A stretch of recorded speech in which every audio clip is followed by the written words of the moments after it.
하나님께서 예수 그리스도를 통하여 은혜 주시기를 원합니다. 제자를 부르사 보내시며 라는 제목의 말씀입니다. 오늘날에도 여전히 제자를 부르시고 보내시는 일을 예수님 그대로 하고 계시는 거죠. 이거에 왜 중요한가 오늘 말씀을 통해 상고하고자 합니다. 여러분 어떤 일을 감당하기 위해서는 사전 준비 과정이 필요하죠. 준비의 과정 아니면 훈련의 과정을 거치게 됩니다. 그래야 현장에 가서 제대로 이제 적응을 할 수가 있죠. 이제 회사 가면 수습 사원 아니면 수습 기간을 어느 정도 두게 됩니다. 인턴 기간을 이제 두게 되죠. 왜냐하면 처음부터 가서 뭔가를 해내기에는 아직 익숙지 않기 때문에 적응할 수 있는 미리 훈련을 시키는 그런 과정을 이제 거치게 되는 거죠. 회사뿐만 아니라 이제 교사가 되기 위해서 선생님이 되기 위해서는 이제 대학생들이 무슨 실습을 하게 되죠? 현장에 미리 가보는 이제 교생 실습이라는 그런 과정을 거치게 됩니다. 직접 내가 그곳에 가서 미리 한번 경험해보고 아이들의 눈을 이제 맞추고 또 어떻게 가르치는지, 야 선생님이 되기 위해서는 이러이러한 준비가 더 필요하구나 그걸 느끼게 됩니다. 여러분 식당을 준비하는 이제 뭐 식당을 개업한다라고 생각해 봅시다. 그러면 내가 내가 할 수 있는 뭐 요리 실력이나 아니면 요리 책을 본다든지 유튜브를 보고서 내가 이 정도 하면 되겠지 해서 개업을 하게 되면 어떻게 됩니까? 낭패를 당하게 되죠. 내가 그런 마음이 있다면 나와 같은 동종 업계에 내가 먼저 들어가서 거기서 이제 설거지부터 차근차근 해 나가면서 어떤 준비를 해야 되는지, 손님은 어떻게 맞이하고 어떤 과정이 필요한지를 내가 현장에서 미리 이제 공부를 하고 또 몸으로 한번 취득해보고 이제 나서 이제 내 가게를 오픈을 해야 실수를 덜하게 되는 것이죠. 여러분 의사도 마찬가지죠. 의사가 되기 위해서는 인턴이라든지 레지던트라는 그런 과정을 거치게 됩니다. 교수님으로부터 합격한 어떤 훈련을 받게 돼야 그 다음 이제 자기가 수술을 하든지 이제 의사로서의 어떤 역할을 할 수가 있다라는 거죠. 여러분 농사도 그냥 짓습니까? 미리 시골이라는 생활을 미리 해보고 경험해보고 이제 시골에 정착하는 것이 더 안정적이죠. 무턱대고 와서는 실패하기 마련인 것입니다. 사랑하는 성도 여러분, 신앙의 영역도 마찬가지죠. 우리 신앙은 하나님 나라를 이루어가기 위한 예수님의 제자가 되어야 합니다. 그것이 목적이죠. 그래서 우리 비전 선언문이 우리 교회는 예수님의 제자가 되고 또 그다음 뭐예요? 예수님의 제자를 낳아 이 지역과 민족과 열방에 하나님 나라를 세워가기 위함이죠. 그래서 이 제자라는 것이 그냥 하루아침에 뚝딱 만들어지는 것이 아니더라는 거죠. 흔히 아주 유명한 말이 있습니다. 제자는 태어나는 것이 아니라 만들어진다라는 아주 유명한 격언이 있습니다. 그래서 내가 예수님을 믿는다 해서 바로 예수님의 제자로서의 역할을 할 수 있는가? 그렇지 않더라는 거죠. 그런 준비 과정, 인턴 과정 또는 어떤 훈련의 과정을 통해서 마침내 예수님의 제자로서의 역할을 감당하게 되더라는 것입니다. 우리 교회는 이런 예수님의 제자를 만들기 위한 단계가 있습니다. 전도되어진 사람을 정착시키고 또 양육하고 훈련하여 파송하기 위한 그런 과정을 이제 거치게 되는 거죠. 물론 그런 과정을 거쳤다 해서 예수님의 제자가 확정적인 아니지만 그래도 최소한의 이런 단계를 통하여 사람을 세워가고자 하는 훈련의 과정이 이제 준비되어져 있습니다. 왜 제자를 이렇게 세워야 하나? 사람을 세우는데 왜 이렇게 우리가 노력을 해야 되는가? 이건 교회의 사명이기도 한데 오늘 본문의 말씀에 보면 이제 예수님이 왜 제자를 준비하고 계시는지를 또 어떤 과정을 통하여 제자에게 요구되어지는 것이 무엇인지를 우리가 보게 됩니다. 이것이 오늘날에도 여전히 교회에서 이 일을 하고 있더라는 거죠. 여러분 오늘 본문은 예수님의 공생애, 여러분 예수님의 공생애는 몇 년이라 흔히 말씀하시죠? 3년이다. 그런데 2년이 지나고 있는 때예요. 그래서 이제 예수님에게는 1년의 시간이 남아 있는 거예요. 1년의 시간이 남아 있을 때에 예수님의 관심사는 제자를 세워야 되겠다라는 생각이 아주 이제 간절해지십니다. 왜냐하면 예수님이 떠나신 이후에 이 하나님 나라 운동을 누가 이어받아야 되죠? 제자들이 이어받아야 그 하나님의 나라는 열방까지 땅끝까지 이룰 수가 있는 것입니다. 그래서 지금 예수님은 제자를 준비시키는 인턴십 과정을 제자들에게 지금 훈련을 하고 있습니다. 어떤 훈련을 하고 있는지 내용을 보면 우선 7절부터 9절까지 한번 읽어볼까요? 7절부터 9절입니다. 시작. 12 제자를 부르사 둘씩 보내시며 더러운 귀신을 제하는 권능을 주시고 명하시되 여행을 위하여 지팡이 외에는 양식이나 배낭이나 전대의 돈이나 아무것도 가지지 말며 신만 신고 두 벌 옷도 입지 말라 하시고. 자, 지금 제자들을 훈련시키는 과정이에요. 둘씩 짝지어서 이제 현장으로 내보내고 계십니다. 더러운 귀신을 제어하는 권능도 성령으로 부어주시고 이들을 현장으로 보내시는데 좀 특이한 게 있어요. 특이한 게 뭐냐면 8절 9절에 무엇을 가지지 말라라고 말씀하세요. 현실적으로 당장 필요한 것을 다 빼버려서요. 뭘 하냐면 여행을 위하여 지팡이 외에는 양식도 준비하지 말라. 배낭도 배낭 속에 뭔가 이제 필요한 거 넣잖아요. 그것도 가지지 말고 돈도 가지고 가지 말라. 갈아입을 여벌옷도 가지고 가지 말고 그냥 입고 있는 그 한 벌 그냥 가지고 가라라고 말씀하고 계십니다. 이것을 보면 어떻게 보면 상식적으로 이게 조금 안 맞는 말이기도 합니다. 요즘 말하면 지갑도 없이 핸드폰도 빼놓고 그리고 여행 가방이나 캐리어도 가리지 아니하고 무작정 길을 떠나라라고 말씀하고 계시는 것이죠. 왜 예수님께서 이런 훈련을 지금 하고 계실까? 의도를 가지고 예수님께서 지금 말씀하고 계시는 거거든요. 제자들을 좀 골탕 먹이시기 위함일까? 어떤 의도를 가지고 제자들에게 이런 훈련을 하고 계시는 걸까? 바로 예수님의 제자가 되기 위해서는 이 먹고 사는 문제를 전적으로 하나님께 맡기는 훈련을 지금 하고 계시는 것입니다. 이 먹고 사는 문제.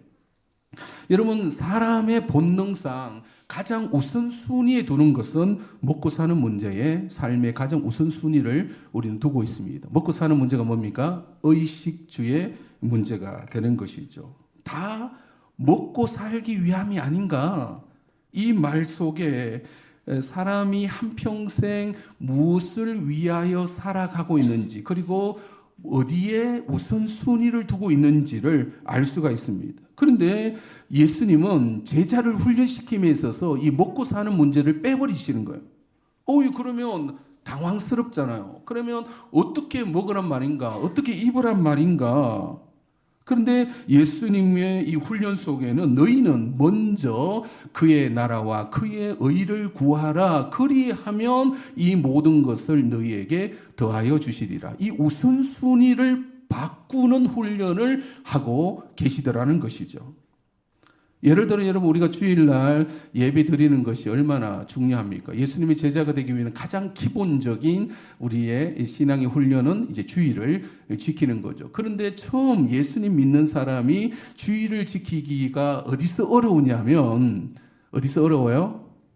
주일을 지킬 것인가?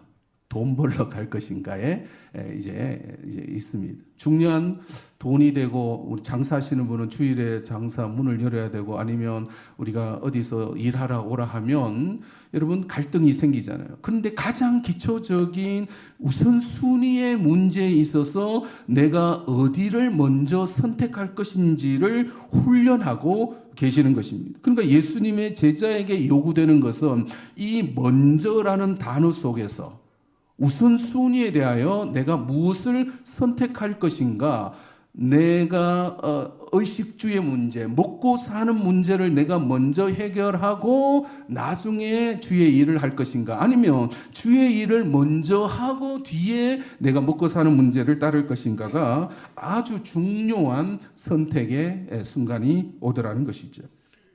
또 여러분, 교회에서 우리가 훈련 받을 때 어떤 어려움이 있냐면, 야, 교회는 뭐 돈도 안 주고 자꾸 일만 시키네, 이런 느낌이 듭니다. 특히 새 가족에게는 그런 것이 이제 확 들어와요. 처음에 교회에 와서 가장 어려운 것이 그 부분입니다. 교회는 맨날 와서 일을 해야 되는 것 같고 막 봉사해야 되는 것, 그에 대한 대가는 이제 지불하지 않더라는 것.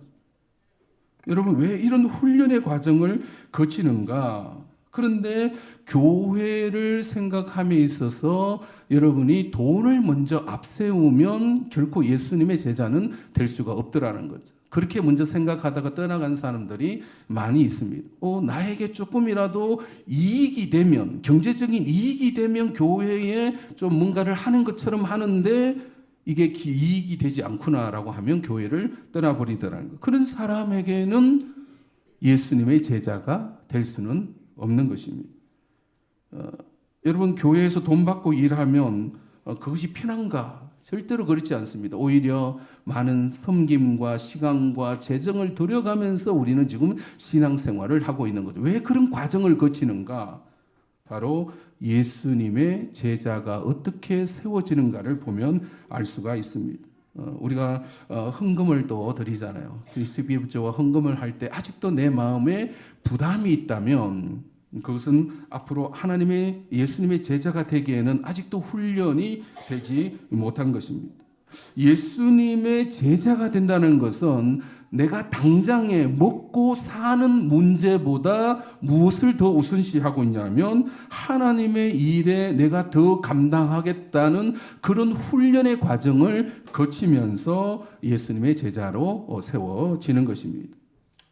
두 번째가 있습니다. 두 번째, 예수님의 제자로 어떤 훈련을 하시냐면 10절로부터 11절의 말씀 한번 읽어볼까요? 10절로부터 11절의 말씀 시작. 또 이르시되 어디서든지 누구의 집에 들어가든지 그곳을 떠나기까지 거기 유하라.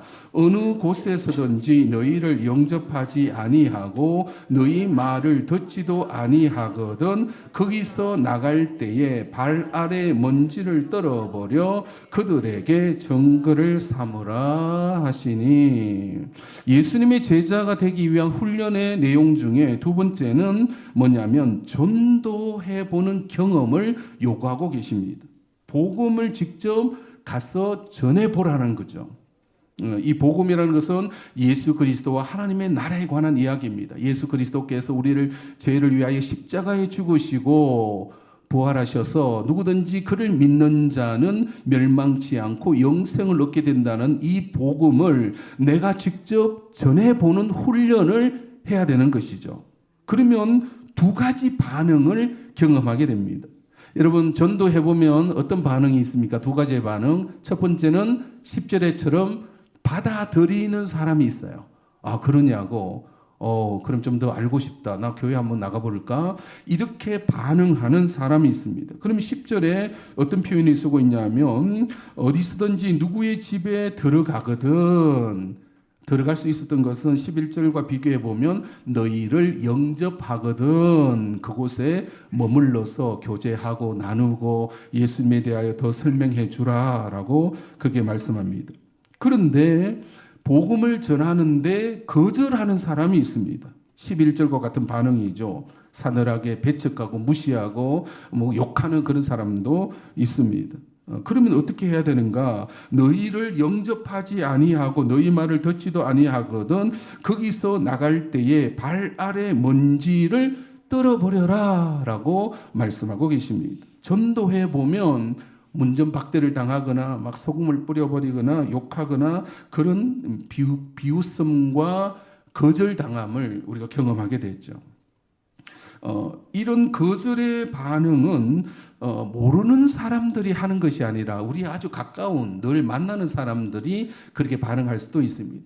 특히 이제 믿지 않는 남편, 좀 교회 좀 하려고 하면 남편이 좀 태클 걸죠. 교회에서 살아라. 거기에 밥이 나오냐, 떡이 나오냐 이렇게 말하기도 합니다. 아주 가까운 사람들이 예수님에 대하여 거절감을 뜻합니다.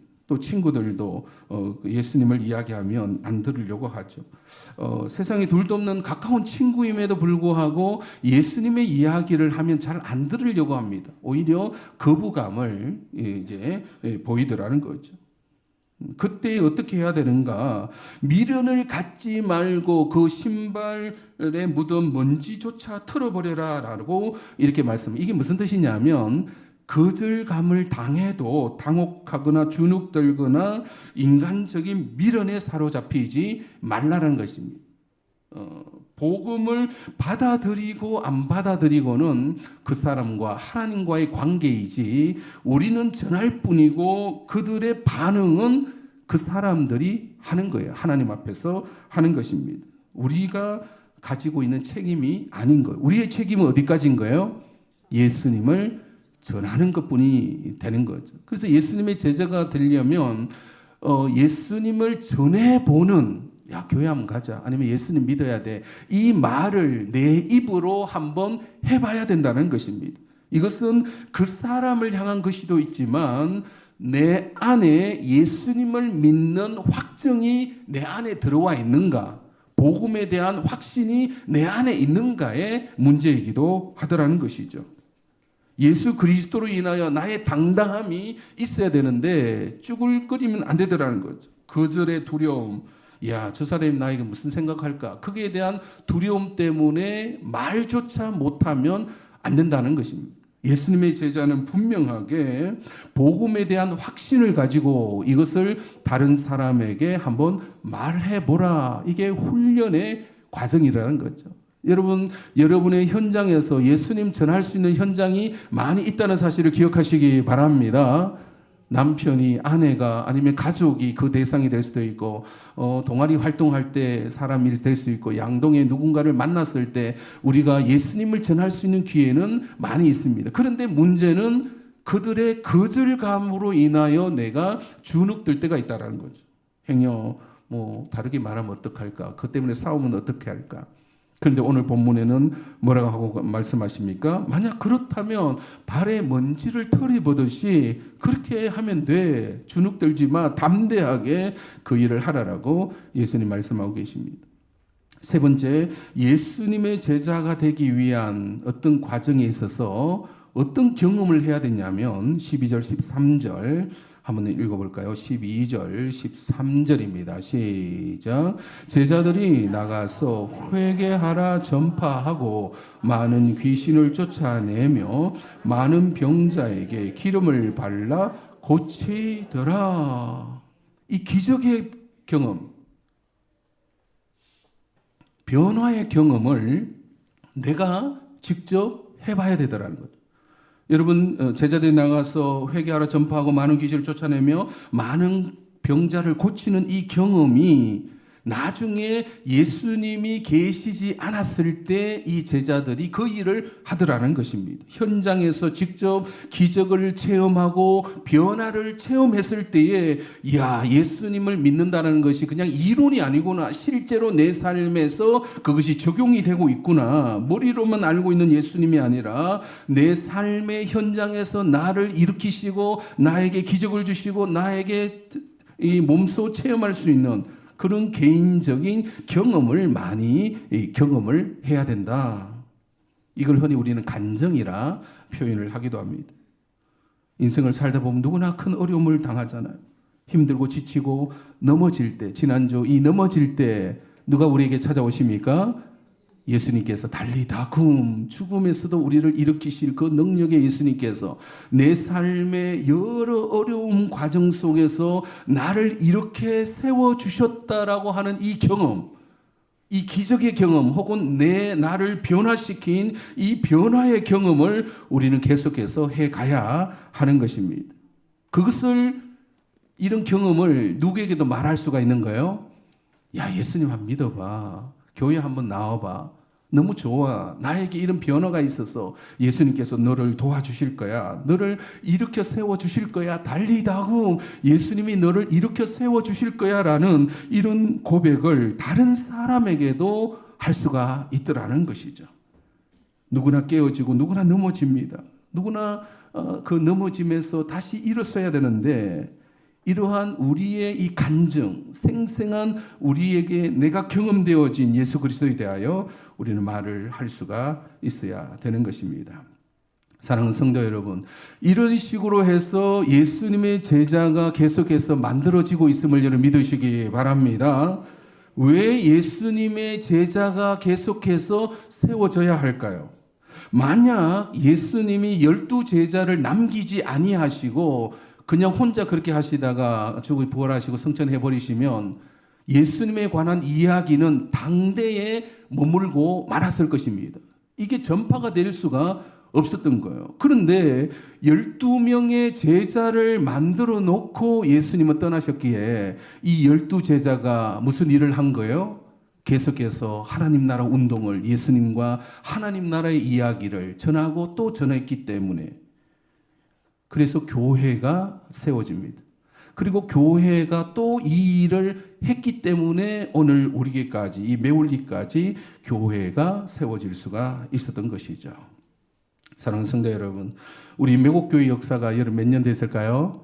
55년 차입니다. 여러분, 이곳에 55년 동안 교회가 세워지기까지 어떤 노력을 했겠느냐라는 거예요. 여러분, 1세대에 그 예수님 믿는 사람, 믿음의 선배들이 1세대가 있었고, 그리고 그 1세대를 통하여 또 누군가가 예수님을 믿어서 자신의 시간과 재정과 노력을 예수님께 드리고자 했던 믿음의 2세대가 일어났기 때문에 55년이라는 세월을 이겨낼 수 있었습니다. 그래서 우리는 지금 교회에 다닐 수가 있는 거죠. 그런 노력, 그러니까 제자를 만들려고 하는 노력은 인류 역사상 예수님 이후에 계속해서 교회 안에 있었던 것입니다. 그리고는 오늘 우리에게까지 있었죠. 그러면 우리의 책임은 뭘까요? 그러면 우리가 지금 이 시간에 또 뭘 해야 될까요? 내가 예수님의 제자가 될 뿐 아니라 또 우리를 통하여 누가 준비되어져야 된다? 예수님의 제자가 준비되어져야 한다는 것입니다. 그래서 내 시대가 끝났을 때 아무도 일꾼이 없어 이렇게 말하면 누구 책임인 거예요? 내 책임인 거예요. 내가 그 일을 하지 않았다는 것입니다. 내 세대에서 내가 예수님을 믿어서 내 혼자 잘 믿고 잘 것으로 끝난 것이 아니라 그 다음 사람을 준비시켜 놓아야 되는데 나는 그냥 은퇴해버리고 끝나버리면 이 교회는 누가 책임을 집니까? 따라서 교회가 해야 될 가장 중요한 일 중에 하나가 바로 이 제자 훈련을 통하여 제자를 세워가는 일을 해야 하는 것입니다. 이를 믿으시기 바랍니다. 그래서 전도에서 새가족이 오면 그를 잘 정착시키고 또 양육하여서 구역에 보내서 구역 안에서 또 나눔과 돌봄을 통하여 그 안에서 또 양육되어지고 훈련되어지고 또 성경 일독 학교를 통하여 성경의 내용을 단단하게 이해시킴으로써 이 진리가 이런 것이구나, 그것을 깨달은 사람, 예수님의 제자를 만들어야만이 교회는 계속해서 존재할 수가 있는 것입니다. 그래서 우리는 이 과정을 이제 전도, 정착, 양육, 훈련, 파송이라는 과정을 가지고 있습니다. 그래서 100명의 예수님의 제자, 곧 구역 교사를 세우고자 노력을 하고 있습니다. 그러면 그 구역 교사가 또 구역 안에서 뭘 하고 있는 거예요? 또 새가족을 받아서 어리고 달래서 이제 또 훈련시키고 양육하고 훈련하는 그런 과정을 합니다. 그 구역장 역할을 하게 하고 또 여러 역할을 준비시키는 거죠. 그래서 그들 중에 잘 준비되고 잘 훈련된 자를 또 구역 교사로 아니면 항종 직분자로 세워서 또 구역 교사로 세우는 일을 우리는 계속해 가고 있는 것입니다. 사랑하는 성도 여러분, 아무 일이든지 바로 잘하는 사람이 없잖아요.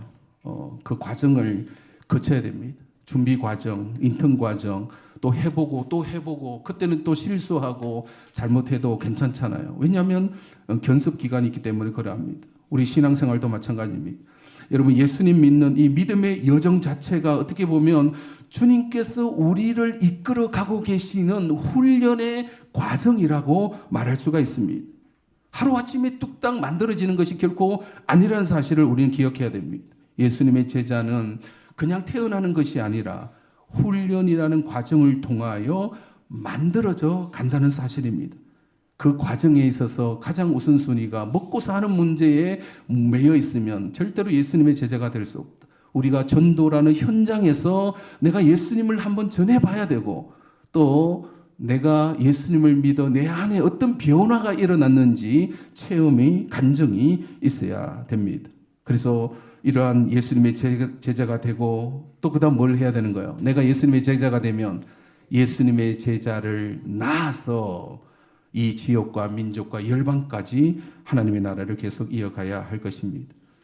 기독교 신앙은 나 혼자 잘 되는 것이 결코 아닙니다. 신앙을 잘못 이해해버리면 이런 경우가 많아요. 그냥 신앙이란 게 내 혼자 잘하고 잘 먹고 예수님 잘 믿어 혼자 은혜 받고 혼자 신앙생활 잘하다가 혼자 천국 가는 것이다. 이거는 기독교 신앙이 아닙니다.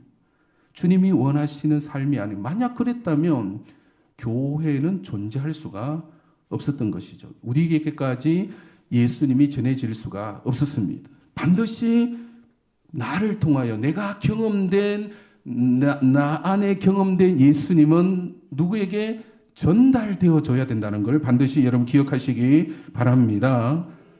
내가 지금 예수님 잘 믿는 거 너무 중요해요. 그런데 그것으로 끝나서는 안 되고 나를 통하여 누군가가 또 예수님을 믿어야 되고, 그래서 그 선한 영향력을 통하여서 또 다른 사람이 예수님의 제자가 되는 이 과정은 계속되어야 할 것입니다. 예수님의 제자가 되고 예수님의 제자를 낳아 이 양동 지역을 복음하고 우리 민족과 열방에 하나님 나라를 세워가신 이 일을 주님 오실 때까지 계속 행하신 저와 여러분이 되시기를 주님 이름으로 축원드립니다. 우리가 찬양합시다. 창조의 아버지께서 그 일을 지금 하고 계십니다. 하나님께서 독생자 예수 그리스도를 보내신 것은 예수님을 보낸 것으로 끝난 것이 아니라 제자를 만드심으로써 오늘 우리에게까지 이어지게끔 하신 것입니다. 그래서 내까지 예수님 잘 믿는 것으로 내 책임을 다한 것이 아닙니다. 나를 통하여 누군가가 또 예수님을 믿어야 돼요. 그것이 내 자녀여야 되고 우리 구역의 식구들, 또 새로운 가족이 되어야 합니다. 이 찬양을 통해 한번 그렇게 고백했으면 좋겠습니다. 창조의 아버지, 창조의 아버지, 그 섭리 보이사 택하신 세대 일으키어 이 땅을 고치소서. 주의 크신 능력 만물이 사모하니 성령의 기름 부어 주사 이 시간 임하소서. 예수님 여기 임하사 열방 향해 그 빛 비추소서. 주의 얼굴 구할 때 주의 나라 임하소서. 열방의 통치자, 열방의 통치자, 세상이 보리라. 신실한 주의 약속으로 교회는 승리하리. 우릴 돌아보사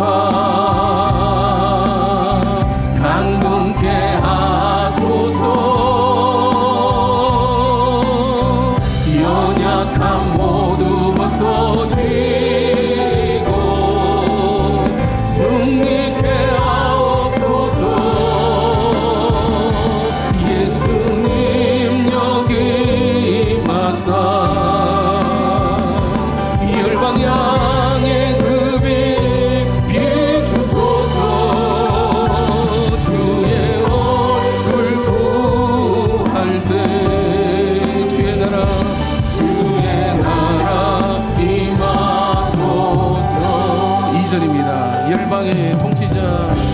열방의 통치자 예수 그리스도이십니다.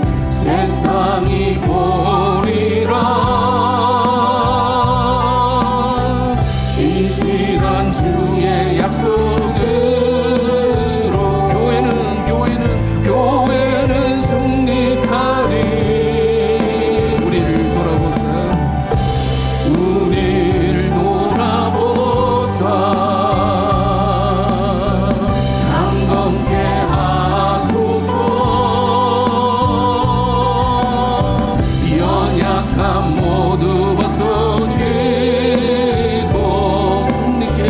승리케 하옵소서. 예수님 여기 임하사 열방향의 그 빛 비추소서. 주의 얼굴 구할 때 주의 나라가 임하소서. 주의 나라 임하소. 예수님 이곳에 임하소서. 예수님 여기 임하사 열방향의 그 빛 비추소서. 주의 얼굴 구할 때 주의 나라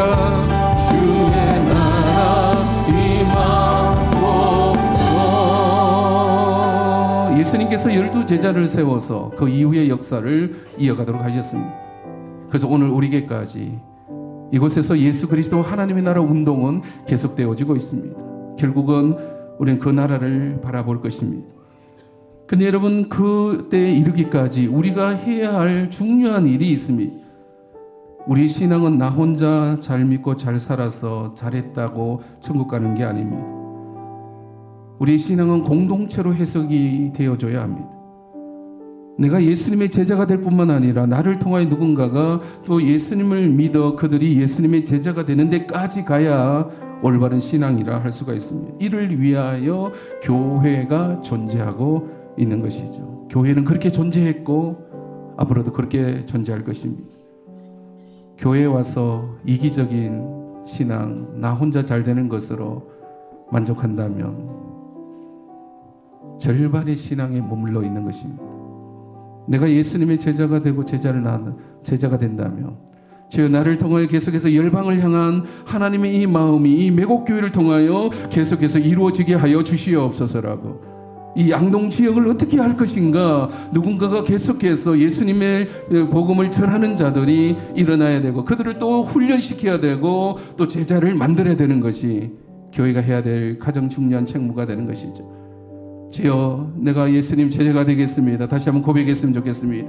내 의식주의 삶의 문제에 묶여있지 않겠습니다. 먼저 너희는 그의 나라와 그의 의를 구하라. 그리하면 다 채워줄 것이라 라고 말씀하셨습니다.